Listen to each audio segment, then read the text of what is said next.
জয় গুরু ইষ্টপ্রাণ দাদা ও মায়েরা। আজ কিছু অপূর্ব মুহূর্ত আমরা দেখছি সৎসঙ্গ আশ্রম দেওঘরের।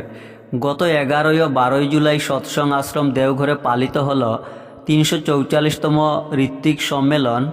তাছাড়া পরম পূজ্যপাদ শ্রী শ্রী আচার্যদেবের 59তম জন্ম মহোৎসব। সেই অনুষ্ঠানের কিছু অপূর্ব মুহূর্ত আমরা দেখছি।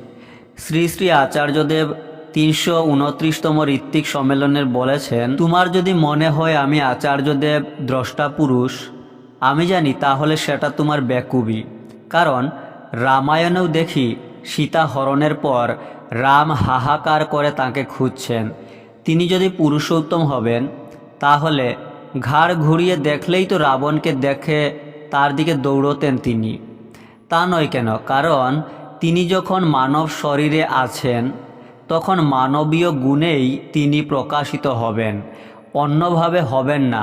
আর হলেও তিনি সেটা প্রদর্শন করতে পারবেন না। সেজন্যই শ্রী শ্রী ঠাকুর যখন নিজের মাকে বললেন যে, মা তুই কলকাতা আসিস না, তবুও মা যখন চলে আসেন কলকাতায়, শ্রী শ্রী ঠাকুর তখন হাহাকার করেন। কারণ তিনি তো জানেন এর ফল কি হবে।